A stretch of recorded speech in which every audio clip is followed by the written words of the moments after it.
about polarity. I know we were saying that we love the positive polarity. Obviously, that is what we are working on in our ascension path. Always striving for love and light. Always, always. So you brought up a good point when we were having our coffee this morning in discussion, that really there are two paths you can choose, and neither is really correct or incorrect necessarily. Exactly. Yeah, we were talking about just the difference in polarity. So essentially what we were discussing was there's love and light, and then you can assume there's the other end of the spectrum. What would we call that? Kind of the darkness. I mean, not that it's necessarily always has to be associated with the darkness, but it's really a service. A good way to understand it is your service to self would be the negative polarity, and the service to others would be the positive polarity. Obviously, positively polarized beings would be extending things, extending love, extending their light. You'd really notice that when a positively polarized individual, human being walks into a room, you'd feel a magnetic pull. There'd be a light around them. You just get like super attracted to them, right? Yeah, it's kind of like a light and moth. They're just drawn. Absolutely. It's magnetic. So you're going to feel that real pull towards that person. And that's usually an indication that they are very positively polarized. Now, on the other end of the spectrum, we have the negative polarity. The darkness, yes. Which isn't wrong. That's the one thing that we've been discussing a lot lately. There's learnings in both polarities, and I think if you can go from a standpoint without so much judgment, it just makes the experience overall greater. But definitely love and light is where we tend to stick, but we're never hard on ourselves because we are humans, and that's part of the human experience, is that we're meant to dabble and experience different things and see what works for us and see what works for our souls. Exactly. So, and what we're saying with this is that every soul kind of has its own evolutionary process. So this is where, again, non-judgment is really great as well, because when we judge someone else's path, we don't really always understand all the nuances of it. And that can be, again, that will cause us, even if we're wanting to be positively polarized, judgment will cause us to jump over into that negative polarity. Yes. Can we actually go over that for a second? Judgment, jealousy, things like that. What would you say, for those who don't understand energy, what would you say that does to a human body containing that emotional state for a long frequency of time? Yeah, absolutely. So we know that thoughts, so our imagination, our mind, our collective consciousness, and our individual consciousness is really what is creating the three-dimensional world. So if you think about how your thoughts correlate to different states of being or emotional states, and I always love to think of energy in motion. So emotion is what is really the catalyst for what we see in our outside world. How I can explain this easily, if we're trying to think about our moods, is when you're in a really positive mood, so when you're in a state of love, reverence, compassion, patience, joy, admiration of others, you're going to be calibrating at a very high frequency, and you're actually going to feel a ton of energy. Now, there's a caveat to this. If you are a naturally polarized, negative being, which means you like, or your home frequency is really energized in that negative lower vibrational field, then you will actually feel more exhausted when you're around positive people. It might just feel like you just have to get away, or you want to zero in on one or two positive people and kind of suck their energy, if that makes sense. That's kind of, unfortunately, those of the negative polarity. They do. Energy vampires. Energy vampires. Yes. And I don't even know if they actually know they are. No, I don't think. I think they do and they don't. I think they know why they're attracted to one or two individuals, and then they really almost have this laser beam set on their energies, and they want to almost consume their energy, or they need to really watch where that person is, kind of. Always. Yeah, energy vampires too. The interesting thing about that is, are you guys aware if you have an energy vampire in your life? Because what I find is a lot of people within humanity There's just this unknowing factor. It's like they feel like they're capable to do so much, and they have these big dreams and these goals, but due to whoever influences their day, it makes it really difficult for them to have the energy to go from their, I want to say, survival to creation almost. I love that. And that's really about tuning into your soul's frequency and your purpose here. When you are in your home frequency, when you know what you're here to do, you're going to feel very energized. So that's another thing as well. Like, if we really haven't covered some of the emotions that catalyze the negative polarity. So I want to do that first. Definitely. So if an entity or if a human being is, highly negatively polarized, and again, we're not in judgment of this, we're just teaching the way that duality works. So they would be somebody that would complain a lot. They would have a lot of that victim mentality. They could be very cruel, so they could be a bit of a bully, and they really enjoy tearing others down. They could be a narcissist. So narcissists, again, everything has to be about them. They'll talk a lot about themselves. They won't listen to other people. That can be kind of a narcissistic trait. And then you have like the far end of the spectrum where people are really violent and angry and full of hate. So any of those sort of low vibrational energy fields are going to really affect people that are kind of on the positive spectrum or kind of on the neutral spectrum, even if they're really asleep. So they're just totally unaware to all of this. But I love how you brought up, Roxy, if you've ever, just felt like the wind was knocked out of your sails. And this, I feel, is like a message for a lot of people that haven't started thinking about the polarities or thinking about their energy field. But how can you explain, Roxy, how you feel when you're in a room with somebody that's a bit of an energy vampire? What does it do to you? Oh my goodness. Can I actually put in one piece before that question? Is when dealing with an energy vampire. So before, I didn't know this, but my soul needed protection. So what's been the game changer for me so that I'm not affected by anybody else's energy is before I even leave my place, I do a visualization. I picture the white aura around me. I do my breaths, and I always intend, and I say, I'm going in with my light, I'm lighting up the place, and I'm leaving with only my energy. I love it. So by proclaiming that, that's been such a game changer for me. I recommend everybody can do their own little twist. There's no wrong or right way to do it, but just by having that intention, knowing and leaving that your energy is just there to light up, because I'm definitely not an energy vampire. I think maybe I did have my stage where maybe victim mentality was up at play, because you're like, poor me, why is everyone being so mean? I feel misunderstood. And it's like, you know what, you're just not in the right room. You got to find your people. So and that's a great point. I love how you brought that up, because there's not like a certain path or not a certain state where somebody is like locked into a track. So somebody can be on the negatively polarized spectrum for almost all of their life, and then they can have this great awakening where they just get it, and they're like, wow, all of this negativity and hard things in my life, frustrating things are just happening around me, but they don't realize it's the frequency of their thoughts that they're emitting and attracting. Yes. Like attracts like. So you have to remember that whatever you are holding within your energy field is what you're going to see basically manifesting outside of yourself. So it's so important that you watch your thoughts and you become the change that you want to see in the world. On the micro, which we're at the micro level, we need to fix this vessel first before we see our heaven manifest on earth, essentially, right? Absolutely. It's definitely a need. The healing, the raising of the frequency, the little practices you have to do to align yourself, the grounding. Don't get me started on grounding. Let's talk about that. Okay. Let's talk a little bit about how anybody can ground themselves, because life's a little crazy. Things get a little chaotic out there. Totally. How do you ground yourself, Barb? How do I ground myself? Yeah. Well, one thing that I do, I know you were just talking about how you protect your energy.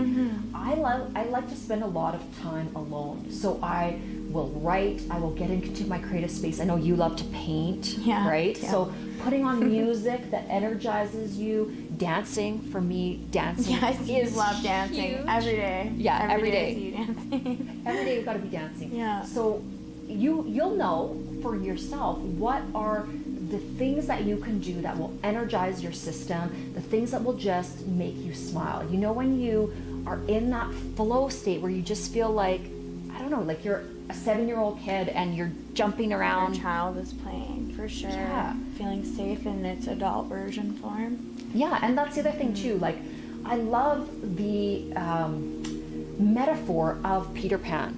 Peter Pan kind of got it right, or Disney got it right. You know, you can fly if you think you can fly. But what we do as we grow up is that we start to forget to use our imagination. We start to forget that inner child and all of the magic that exists in the world. And then we become compounded by this oppressive kind of mediocrity and also complexity that the outside world brings us. So really another great grounding practice is just letting your inner child out. Yeah, singing is so good. You love to sing. I love singing. Yeah, you do too. Yeah. we love doing everything together. Really, that's the stuff that makes life amazing. Yeah. When you can create, anytime you're in your creative flow, you're going to be grounded and you're also going to be lifted at the same time. Yes. So one thing that's really important for any human being out there that is looking to transform their life is to really get back to your home frequency. So that your home frequency is where you're the happiest, and then go towards the things that lift you up. So ascension, resurrection, all of these things just really at their core mean the lifting up of your soul and your being. Yes. And knowing what's your thing too. I know for me, there was a long time in my life where I didn't even actually really know what it is I liked and what I loved, because I felt like I had so many external factors pulling and telling me what to do, like my whole entire life. So with that being said, you'll know what resonates with you. It's like the things that you consistently think about, or they're just always in the back of your mind, or you talk about wanting to do it. But it's funny, we can get in this loop of not. So by just taking it and anchoring it and making your spaces set up for it, those are really great steps to just ensure, okay, maybe I have some playtime in the week. Some people like to do it daily. I like to do it daily. You gotta do it daily. Yeah, you gotta play daily. But also the thing is, you know, not being too attuned to like expectations. Expectations are the killer of dreams. Literally. Like if you have all of these voices that you listen to in the outside world saying, you've got to do this, you've got to be this is where your integrity lies, you know, to be a good person, you have to have your life unfold this way. That is very stifling and it is soul killing. Yeah. You need to follow your own path, and you need to be brave enough to listen to, you know, whoever is inside here, your heart, your soul. You can't worry about all those external voices, because again, that is kind of your ego getting in the way of your divine path. So again, it's a really simple algorithm when we talk about happiness. What makes you happy is the right path. The things that make your soul sing are the things that are right, are the things that are correct, and they're actually the things that God wants for you. And when you feel like the outside world or expectations or those around you are trying to shove you into a box and you actually feel diminished and that your light is growing dimmer, that means you are not on the right path. Even if everybody tells you and society tells you and, you know, your parents, etc., tell you that this is the path you're supposed to be on, it's just, you know, go within. Yes, go within. Can we talk about going within, actually? Meditation. Yes. Okay. Because I think for a lot of people, especially people that have not necessarily entered the spiritual path yet, this can be like a really crazy concept. Meditation, you envision monks or like some gurus like sitting there in the lotus pose or something. Really, meditation, all it means is just really settling into your core home frequency and then getting rid of all the distractions and the worries. Just getting rid of that list in your head or that inner dialogue in your head that's chirping away at you, telling you you're not good enough, or telling you that other people aren't good enough, or you need to attack them, or you need to protect yourself against them. All of this negative verbal dialogue, quieting that and just going into a place of either silence and kind of a blissful spinning of your mind, or visualization. I tend to love visualization because it's more fun. Yes, you love the imagination. I love the imagination. I love the imagination. But that's also, in that imaginatory field is where you are allowed and supposed to create your dream life. And you can make it as fantastic and really like earth-shattering as you can possibly imagine. And then the whole point of manifestation and the law of attraction is to surrender and trust and let God do what God's going to do.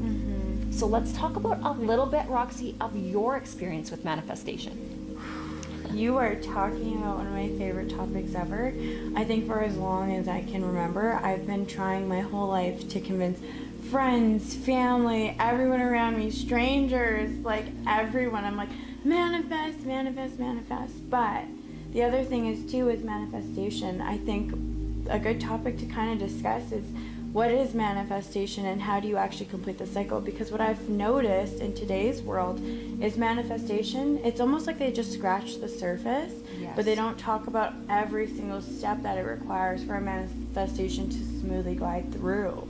So manifestation, I've been manifesting, I would say, since I was like in my early teens. Probably like, since you were born. Probably, truly. Yeah, truly. I would say I learned about like the magic and energies though, and then it was like learning how to make something come faster. So using your energy to magnetize a manifestation to come quicker. The one thing that I realized that I wasn't aware of when I was really, really young was having the emotional state as if it has already happened. Yes. So not like being desperate, being like, I really want this to happen for me. This needs to come, like please, like begging. It's almost like when you're in that neediness, it's like, we're gonna make you wait a little longer because you're being desperate. Because you're not walking in faith, and that's the whole message of spirituality is to let go and let God. And whether you believe, like, it doesn't matter what book you read, let go and let God just means that you are surrendering to the unfoldment of life, and you're trusting the process, and you're trusting that at every moment the universe knows exactly what you need, because there may be a small deficit or a few still residing within you that need to be fixed before the all-encompassing wonderment of your manifestation unfolds exactly as it's meant to. There's always groundwork too. That's the other thing. Yes. The bigger the manifestation, the more groundwork. God. And yes. Yeah, and definitely getting, I feel like love and light, I don't know. Obviously anyone can manifest. It doesn't matter which polarization you're in. Oh, absolutely. Yes. But I do find for me love and light, when I'm doing that, it's quite a much better experience. It is. And actually I want to put something, more, add something more to that. So if you are really negatively polarized, you can manifest very well as well. I mean, the darkness, the dark energies, the dark black magicians out there, they can certainly move mountains as well. But it's important to note that anything that's done with a positive polarity will be much more powerful. And this is just, it's just the way that our universe is set up. It's like a match in a dark room. Absolutely. Yes. The light just has... see it. It has much more power. So when you are wanting to manifest really great things, here's a few of my tips, and then I'll ask a few of your tips. So, and little Riley here, she's just like, it's a rainy day here at the ranch. She's just cuddling right up. She loves this. I don't think I've stopped petting her all the time. But of course, hey, you know what? Puppy vibes are always making us happy. Yeah, it grounds me, honestly. It does. So that's, okay, step kind of number one is, if you really want to feel immense amount of positivity, get out into nature or spend time around animals. Yes. They are absolutely calibrating at unconditional love. They're very innocent. They don't have any ulterior motive. So the more you can be around beings that are just unconditionally loving, you're going to feel, really safe. You're going to feel really grounded, and you will be able to manifest more easily because they just love you no matter what. Like if you come out and your hair is messy and your bag is under your eyes and you've got pimples all over your face or whatever it is, they're still going to love you. They're still going to be jumping around, wagging their tail. Now, what else can you do to really increase your manifestation and increase your polarity? So one thing is eradicate all negative thoughts. So, and there's a lot more than you would realize. So when you start to pay attention, it's kind of it's kind of like growing a garden. Yeah. You've got to pull out the weeds, and even if you like visually like identify with that metaphor, like every time a dark thought or a negative thought, and I really want to say, if it's about yourself, if it's about somebody else, if you're a little irritated with the person in front of you, all of these on the spectrum, anything that's kind of a little bit negative is still going to polarize you into that negative zone. Yeah, I think I want to put in one piece, you guys. Yeah. And you know me, Barbara, I always say things. You've got to stop just being mean to yourselves. Oh like, my God, seriously, so sick of hearing it. So over it. It's like there's so many bigger things going on in the world than the extra weight you put on from being so blessed, getting to eat desserts and foods and whatever. Like, these little things and our hosts and our bodies, like, it's not as deep as we make it out to be. And actually, we counteract our blessings by being focused on such minuscule, minor things that don't matter. Yeah, like, love yourself. Yeah, like, honestly, Barb, how do you feel about that stuff? Are you over people judging themselves? Because I am. Oh yeah, and you know, and also people wanting to continually fix everything about themselves. Like, you have to start first with grounding in just really a lot of gratitude for the fact that you have a life. Okay, no matter how that's manifested, start there. Start with the fact that you have two legs. Start with the fact that you have two hands. Maybe all you get is your sight. Maybe you get to watch movies all day long. You have to start with the littlest piece of things and then work from there. I know when I was extremely sick and I couldn't walk and I lost all of my ability to like swallow and my dexterity and those kind of things, I started with simple stuff like, you know, I get to watch a movie today. Wow, this movie's so cool, right? I didn't have a job. Couldn't, you know, really function. I was 80 pounds, but instead of focusing on all the things that were not going right in my life, I was focusing on all of the things that were wonderful. I had a roof over my head. I had food, right? Yeah. So you can start with the most, you know, the littlest amount of gratitude. No, I'm saying that wrong. You can start with not a lot and find things to be grateful for. Yes. And focus on that, and you'll see the expansion as you thank the universe. It kind of is like an obedient dog. As you say, good boy, this is wonderful, I love this, I love you. It's like, okay, I'm getting excited now. I'm gonna give you more. Yes, that's such a good way to explain that. Yeah, like it's just. I'll sit immediately. What else? What else do you want? What else? And also using your word. The word is so powerful. So when we are using like journaling, the written word is just as powerful as the spoken word. It's intentional. We're putting it down, we're putting it out there, and we're setting a clear intention for ourselves. So that's another way that you can raise your vibration and you can really help to increase the manifestation process, because you're telling the quantum field exactly what you're ordering. You're placing your order, and it's effective. Now, this is the other thing, and it drives me crazy because, of course, in university I studied psychology. It drives me crazy when people sit down and write all of the terrible things about their lives and expect to feel better. Like, does that make any sense to you, Roxy? No, that's like you're programming to like relive all these things, and then you're just like, let's just attract more, because we're talking about manifestation. What you put out there is what you're going to get back. So if you're just sitting reading this awful list, well, or going over the same trail, like really by sitting there in your victim mode and going over all the terrible things that have happened to you, you're reliving that loop over and over. And why psychologists tell people that they should come into their office and talk about all the miserable things that happened to them over and over, year in, year out, and write it down, makes absolutely no sense unless you want to manifest all of that garbage stuff all over again. Yeah, hey? Yeah, hey? Totally true. Yeah. Very Canadian gals. Yeah. Just here on the ranch having fun. But hey, y'all. Hey, y'all. But we're telling you this because it's powerful. Stop doing what doesn't work and start doing what does work and change your life. Changing your life can also happen super fast. Like, here's another example. Let's talk about anti-aging. Everybody's all into plastic surgery. Oh my God. And like, you know, weight loss, plastic surgery, all these different things. And the glow up and all these creams, stuff you can put on your body, on and on and on, yada, yada, yada.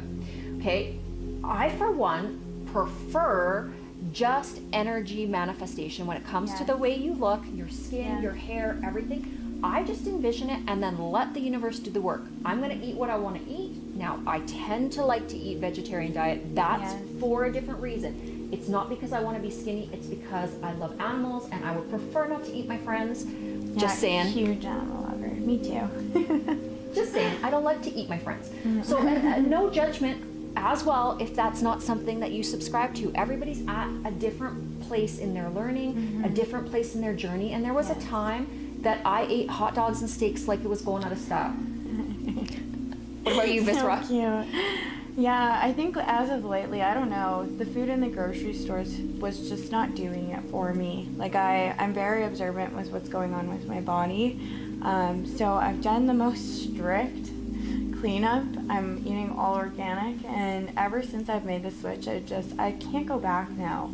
Once you get into the all organic lifestyle, it's really hard for you to want to just get back into that routine of eating anything processed and even like where I get my fruits and my vegetables too. Like I love it. We talked about farmers markets, things like that. Yes, locally sourced. Yes. And so the kind of, I guess, intelligence behind eating raw, fresh fruits and vegetables, eating organic, the way that it calibrates for me, or the reason why I've chosen to adopt this lifestyle. One thing I really noticed when I started eating a lot of leafy greens plus the entire color spectrum of fruits and vegetables. Every meal. Yeah, rainbow, really bright foods. I found that my energy went through the roof and a really crazy thing happened to my intelligence level. I'm able to process and synthesize information a lot more quickly. I run tons of different companies. I have multiple corporations. I can handle stress so well on a vegan vegetarian diet.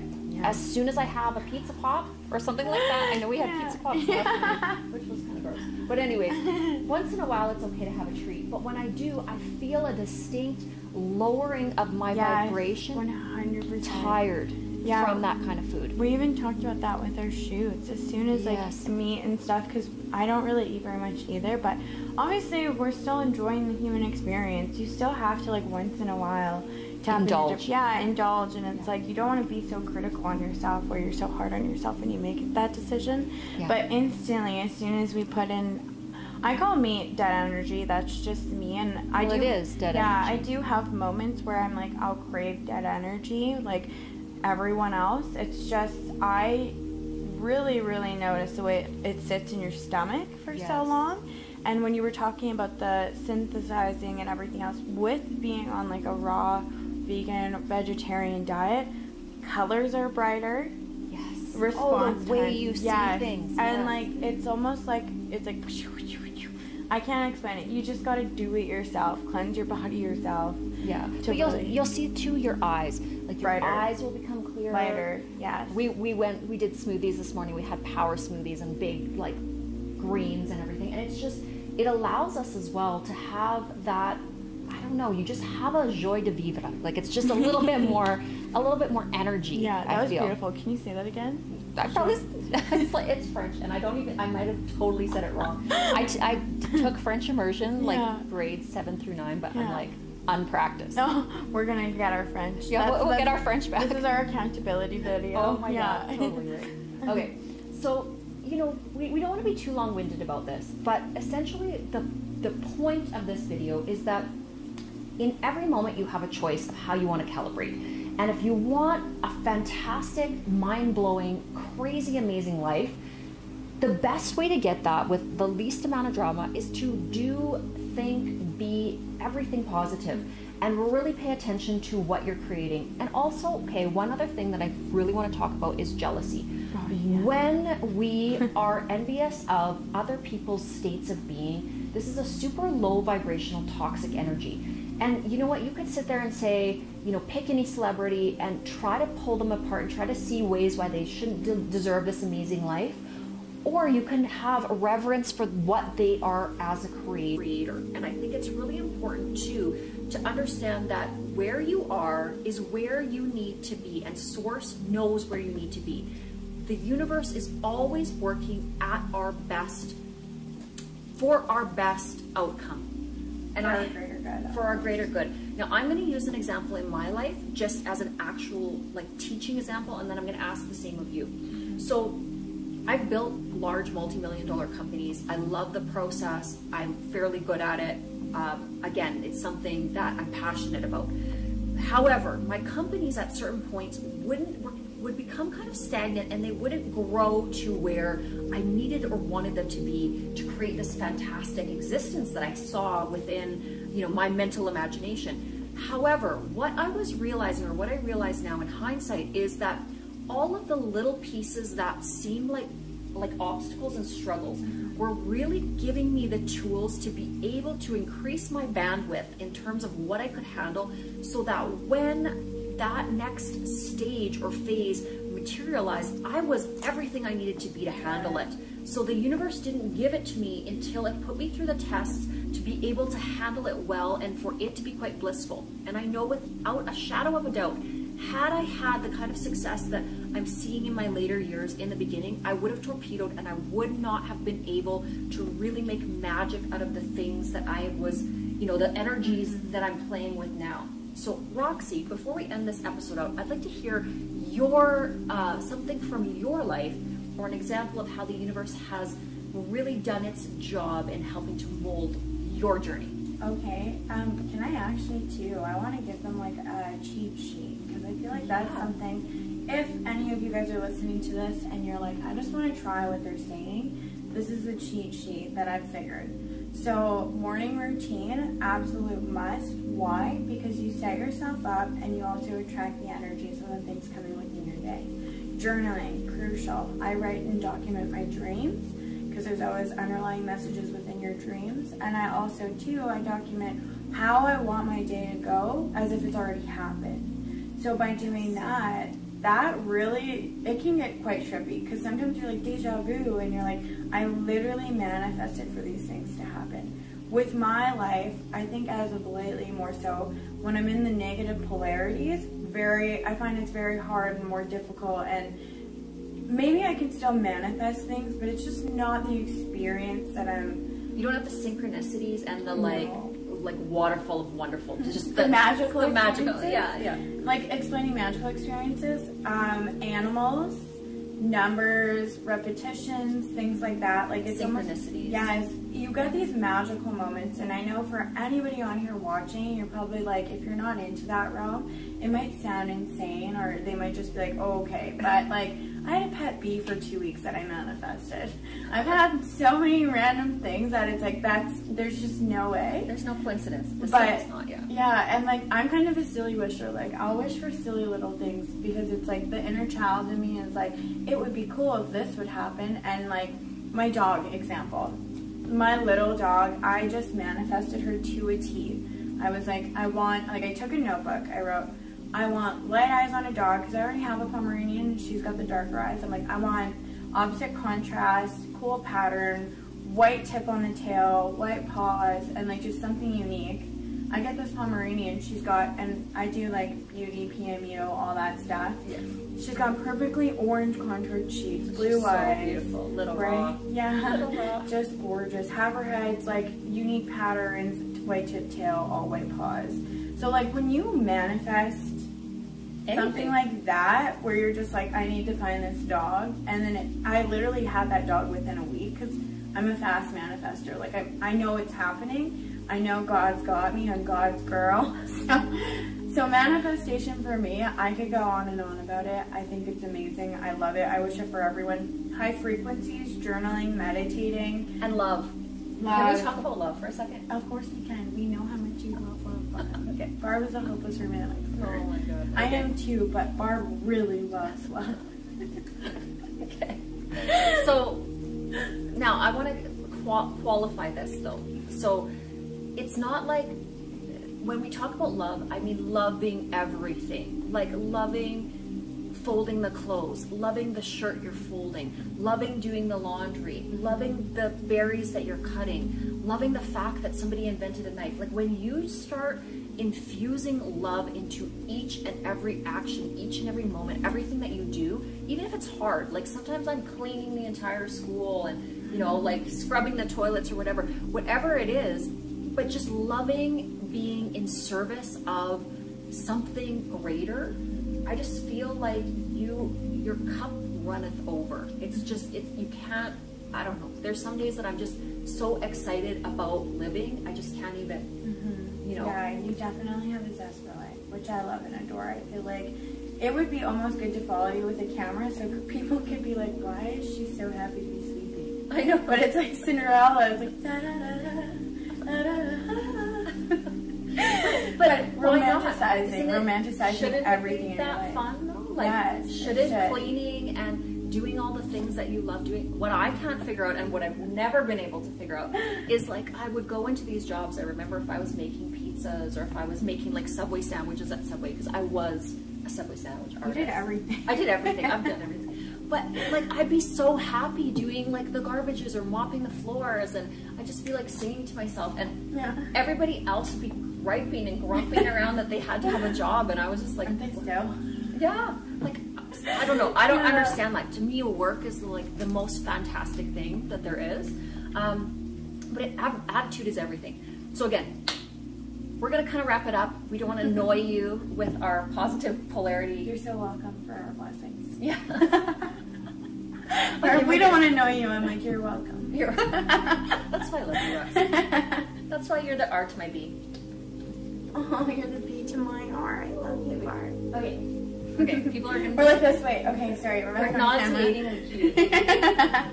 You're so cute. You make me sick.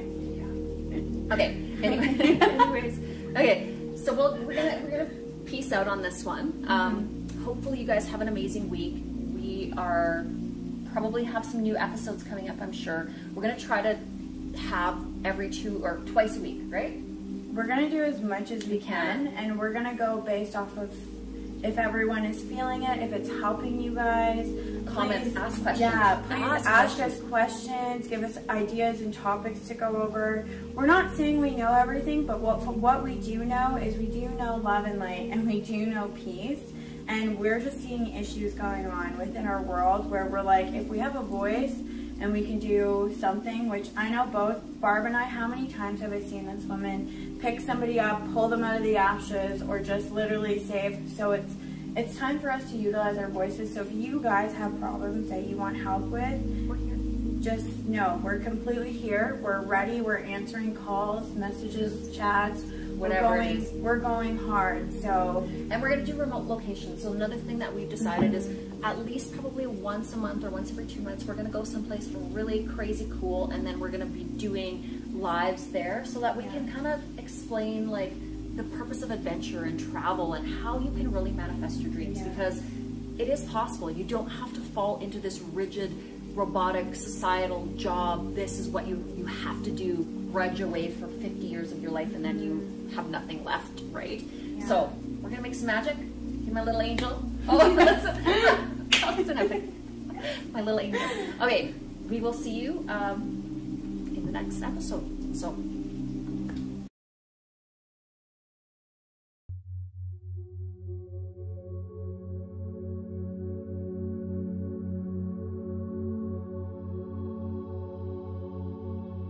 Hi guys, it's Roxy. Barb from Inspire Me 360, and today we're going to talk about karmic law. We're also going to talk about laws of creation and how you essentially create the best life you possibly can through action. Again, we're really focusing on action because I think a lot of the ways that the law of attraction or the laws of manifestation are taught, it really doesn't focus as much on action, and I think it kind of confuses people. So I think they did that on purpose, potentially. Yeah. But I think, you know what, I also think that anybody that teaches anything has good intentions. They just might not, they might forget some pieces. On accident. On accident. Just kidding. You're a bit of a conspiracy theorist. I don't mind it at all. Yeah. I feel like everything is always for the greater good, but that's part of duality. We both teach each other all the time. And you're definitely more in your Christ consciousness, I feel like. Barb is a full-on lover. Like, she loves it all. I love it all. Yeah. I'm like a vigilante lover. I love it all. Sometimes. Sometimes. It's good. It's good. Okay, so let's talk about karma, a little bit about the karmic system, how it works, why you might want to think about this, know about this, pay attention to it. So I think a lot of times when we're thinking about karma, somebody does something that pisses you off, whatever, we don't necessarily always pay attention to our role in the situation. And then we are like, oh yeah, karma's a bitch, it's gonna get you. Doesn't quite work that way. So again, really understanding how to get yourself off of the wheel of karma, because it is possible to do that, and to put yourself in a position where you've equalized your karmic cycle. Okay, and again, this is not going to be speaking to everybody, but it is important to think about. So let's talk about karmic law and how karma works, Roxy. So do you have an example of how maybe you've run into karma in your life, or other people that you know? Just give us a little bit of an example about it. Absolutely. So the other thing with karma, I do believe, is that I find maybe you can manifest more for yourselves. It depends on your belief with karma too. That's the other thing. But for me specifically, I don't feel like I get too much bad karma. And I'm not meaning to be that person at all. I don't feel like I get too much bad karma. But I do feel like karma's like my bestie, and she's kind of like a crazy bestie where I'm like, okay, karma, like, relax. I feel like you've done enough and this person has struggled enough. So when it comes to karma, I witness it tons. When it comes to my own personal karma, why I don't receive as much of it, it was because when I was really little, I was kind of naughty. And so you were learning. I was learning. And as I would learn, it was almost like the universe, although we have free will, sometimes I wonder, I'm like, did I really have free will? Because when I would do naughtier things, instant busted. Like, you got ramifications. Like instantly. And it was like, okay, this isn't fun. Like, I can't get away with anything. So it was almost like, I don't know, I just wasn't geared up to have it, but I did experience it. And it got to the point where I don't know if I was manifesting it for myself. I was like, as soon as I do one bad thing, it's coming. Yes. But karma for me, it's one of those things where it's inevitable. I don't deny it. I think that when you're doing things, you always need to think about the repercussions and potentially how things are going to weigh out and what the plays are for you. Like, if I do this and if it affects X, Y, and Z, what are the potential outcomes from that? Is that going to be for my greater good, or is it going to negatively affect me?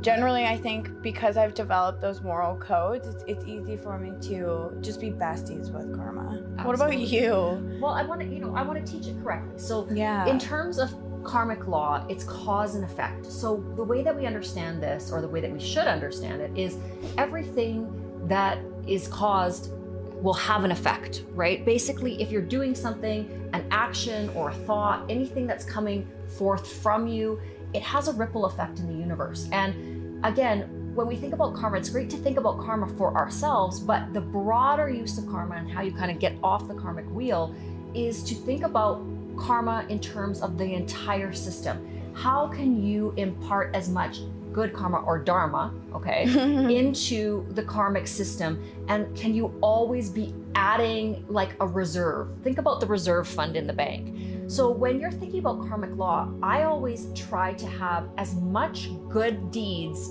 in my reserve as I can and be constantly adding to my karmic storehouse in terms of positive ripples that I'm adding out into the world.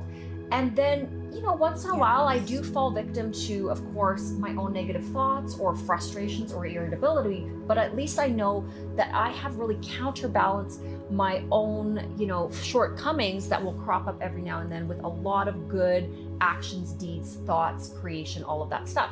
Now, if you are somebody that is creating a lot of negative karma for yourself, or you're doing a lot of things that are very destructive, if you're very jealous of others, you're hurtful, you're bullying others, you're taking from others. So an example of this, I've run into a lot of people that, I don't know why, steal things, whether it's information, ideas, actual physical things, items. I don't understand that, because karmically what's going to happen, and I want you guys to really pay attention to this principle, is that the universe is set up and the quantum field is set up just so that it magnifies every action that you take. So if you take an action that is negative or basically in the storehouse of negative karma, the universe is going to magnify that action, and it's going to project it back on you, but in very bold ways. So let's say you went into Walmart and you shoplifted something. You just wanted that something, you didn't have the money for it, and you took it. Well, what's going to happen in terms of the karmic system is that you are going to have a bunch of those type of people show up, reflected back at you, and they're going to take, and they're going to take, and they're going to take, until your soul at its core level really realizes, oh my God, I would not even steal a tick off a cow's back. Like, I'm sorry, it's not happening. It's just not worth it. It's not worth the ramifications that the quantum field are going to project back to you for doing that karmic act. So again, let's talk a little bit about the positive karma. Same thing works here. And we were talking about it yesterday when we were sitting in the hot tub. You know, the universe looks at your good deeds, but don't think that something that you think is like this super amazing, you know, award-worthy action. You're helping the homeless and you want everybody to know about it. We rescued a couple of the bugs in a worm from the hot tub from death. Actually, the quantum field and the karmic law, when you take an action that is unconditional love and kindness and you're expecting nothing from it and no one sees it other than the field, that is a true interpretation, or the universe sees that as actually an action of the highest truth. So know that when you're doing things out of ego because you want somebody else to pay attention or you want somebody else to notice, it may not calibrate in the karmic field exactly the way you thought it would.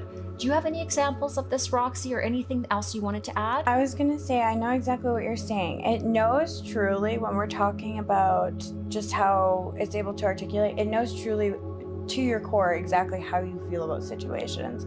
So there's no faking anything. You can't lie to the universe. No, you have to authentically feel like out of the goodness of your own heart. If you want to help, just do it, not for cookies, like getting not for a reward. Yeah, you don't do it. It's the kindness and the goodness of your own heart. And honestly, I find too, one thing that I can add in is if you're in a stage in your life where you're ascending to the next level, getting rid of old energy and giving it to those less fortunate. Yes. Wow, has that been such a game changer? I think about it like this. How many things do you have in your house that are taking up space? They're messing with your energetic pull because you're just feeling this clutter. Yeah, making space for what you want to draw in. Yeah. Now, that's not necessarily specific to karmic law, but it is specific to universal law. Universal law, So let's talk about it. Let's talk about making... Go right there. Yeah, let's just go right there. Let's talk about the act of making space. So if you want to usher in, and I'm going to hand this over to you because you were right on the track with that. If you want to usher in some amazing new energy, it does take a sacrifice of some of the old. And like she was talking about karmic law, by giving those something less fortunate that don't have it, it's almost like you're blessing their life, which is going to help them attract even more too, because you're disrupting, you're glitching the matrix and creating this amazing experience, not only for the person that you're helping, but for yourself also. So overall, expect those new energies to flow in once you get rid of the things you don't need. And there's always somebody out there who will want something too. Like you can manifest and go, I want to be able to give this big bag away to somebody, and you will find a person on the street, I promise. Absolutely. And I mean, a way to tie that back into karmic law as well is that, let's say you were thinking that you might want to sell some of your things and profit for yourself. If you were taking that and deciding that you were just going to give it, like giving that unconditional gift of passing on something that served you previously, but you just sort of from a really special kind of spiritual place want to transfer that energy to somebody else, that would be an amazing way to kind of increase your karma. That doesn't mean you give away everything that you own, but it does mean that when you are clearing space for new manifestations, the best way to do it is always with kind of the most open-hearted energy, if that makes sense. Absolutely. Yeah. How do you feel people improve their lives, like at a speed, like when they're giving? When they're giving. When they're giving and they're kind and they're doing good. So what can you say to people, like where does your life go and at what speed? Yeah, so this is another universal law, the law of extension or the law of giving. So when we are giving without expectation. So there's a caveat to this. When we're giving with expectation, it's kind of calibrated in terms of creating a greater manifestation, but not at the speed that you would if you give completely without expectation. That just means you give in line with divine laws. And I mean, the sun shines, it doesn't expect anything. It just shines because it wants the plants and the trees to grow. It's just giving itself for the sake of giving. So again, when you're giving, make sure that you're giving with balance, because a lot of people will give in a sense of martyrdom or self-sacrifice. They just think, oh, I've got to give. And then they become a doormat. So you want to have balanced giving. You want to give when you actually are in a position to give, not because you're giving because you want the universe to give you favors. That won't work. It doesn't work that way.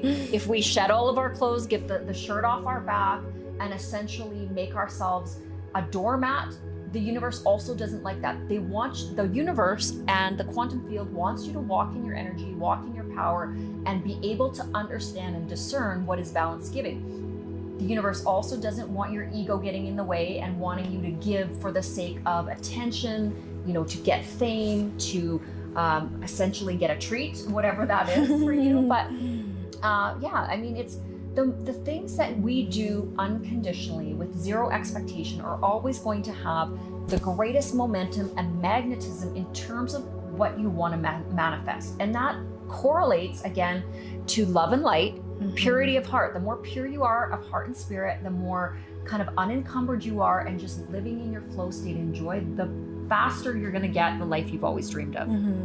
Can you lay out, because there's steps to karmic law, right? Can you lay that out for the people just so that they can understand it more? Yeah. So I mean, there's technically 12 steps. I'm not going to go through all of them in this video, but it's, basically it's do unto others as you would have them do unto you. When you're looking out there in terms of how you want to be and show up as a human being, just always put yourself in others' shoes. Really pay attention to the little things. Have compassion. When you are out there and you're in your space and you're interacting with others, have compassion towards them. Never make assumptions that you know exactly what's going on. That's part of compassion. And really understanding that you don't know their path, you've never walked in their shoes. That's also with yourself, having compassion for yourself. Guilt and shame never did anything good for anyone. That's a highly low vibrational frequency, that victim mentality.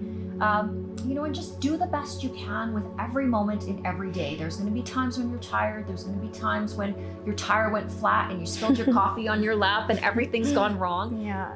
Those days happen, but just always in every moment, giving 100% the best of what you are will really help you karmically. And that means that you watch to see where you can be of service. So, you're walking down the street and a little old lady drops her bag, walk backwards and pick it up. A little person that, maybe they're handicapped, open the door for them. A little child is crying, go pick up their toy. Like, I know these are small things, but what it does to your soul is it puts you in service to others. You start looking for ways to serve, and when you're like that, you're just, I don't know, you feel good about you and you feel good about the world. A walking vessel for God. A walking there you go. We don't want to say that, we don't want to be in our ego too much there, but yeah, let the divine love work through you, and let your hands be the agents of good things. Let your mind and your words be, let it spread in joy and hope and all of the things, right? Yeah, and the other thing I'd like to add to this video before we kind of close it out is that you never know how a message is going to show up. You don't always know how the messenger is going to appear. I know a lot of times, especially in heavy dogmatic or religious circles, it's like the preachers, or it's like the message is wrapped in this little box and says, spirituality can only show up with an old man that's wearing some funny little coat and a little hat or whatever the, choked out collars are. I'm not dissing it, but I'm just saying, at the end of the day, just because somebody wears a certain robe or pretends that they believe in good things, and yet they go out the other door of the church, the back door, and they're cutting everybody down, and they're negative, and they're very hurtful and nasty to other people. It doesn't you know, you can't judge the outside cover or look at you can't judge a book by its cover. That's what I'm trying to say. And so I know for a lot of people, we're a little bit more glamorous. We're a little bit more boom than maybe the message usually comes in. But there is a specific reason for that. I mean, a lot of what society is paying attention to and what they gravitate towards is that aesthetic. And so, I mean, we both work in the beauty industry, but we're very heavily spiritual individuals. Oh, for sure. And we're divinely guided to each other, just so you guys know. 100%. Well, we're besties. We're besties. Absolutely. So, I love you. I love you too. And I see what you're saying. It's like, why would you guys listen to what maybe we have to say? We look like we're glamour girls, but they should be spiritual and we should be wearing like bohemian style. And don't get me wrong, we love it all. We literally love it all. Like, we love fashion. We would do every look. You're probably going to see us do every look.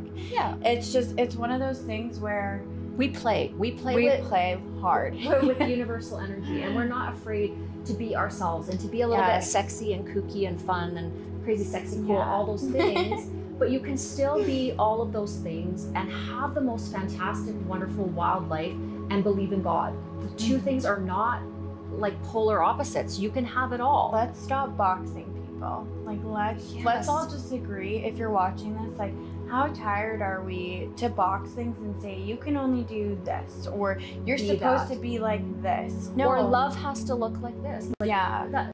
One of the biggest things that divide us, you know, in the world today is it's, you know, this race is superior to that, or, you know, you can't love, two men can't love each other, two women can't like.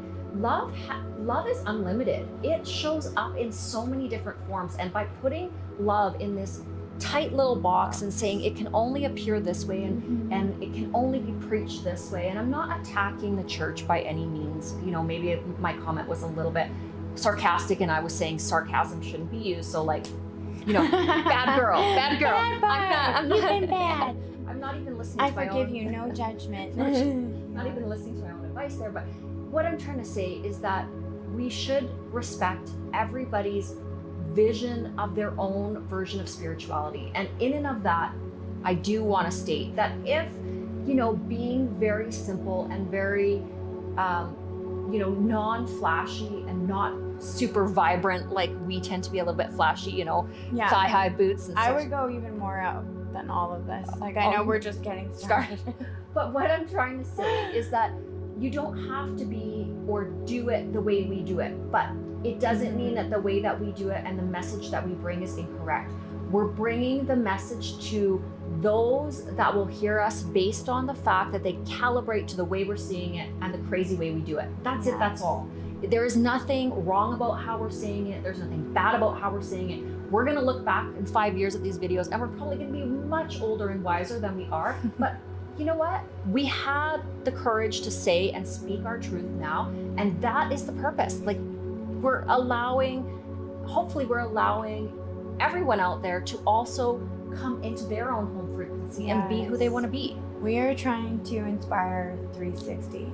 Full circle. We're coming in authentically ourselves. We're throwing it all out there. We're ready to have conversations we would have never had, and we're just putting it on the internet. 100%. That's a little scary. But that's the other thing too. Me and Barb were like, fearless. We don't want to have fear. Why? Because when you have a voice and if you have a platform, you need to utilize it in the way that resigns with your soul. And when you have information and you're aware, like the amount of times I myself have improved or helped somebody in a situation, and I've seen Barb, it's just inevitable when you have two powerhouses and you go, hey, you want to try and like cause a little shift or glitch? And it's like, want to just like raise the frequency of humanity with me? We're going to do it, and we're going to do it in our own way, and we're going to do it unapologetically. For those of you who are watching, if you love this, we love you.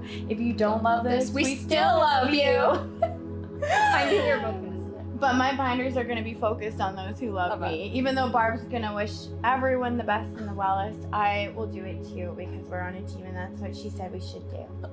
It's good. It's good. But that's the thing. Like, you know, whether the message really resides with you or whether you think it is totally kooky. And for you it feels like a hard pill to swallow or some bad medicine, or it's wrapped in a package you don't like, that's fine. Turn it off. Turn it to a different channel, you know? Yeah. There's somebody out there for everybody, and if you don't like what you're seeing, go do something. Yeah. Why don't you be the thing? Yeah. You go be the thing that you do it better. See. Yeah. Do it better. Do it better. And that's the thing. We're here to empower others to do it better. And man, is it raining out there. That's that weird white noise you hear behind us. It's I love it. The thunderclouds. Yeah. We are out here at the ranch and we are just loving the Kananaskis. It's so beautiful out here. I know. It's such a vibe, you guys. Get into the country. If you're feeling like you need to deplug, do it already. Yeah, we might go ride some horses here when the sun comes out. Yeehaw.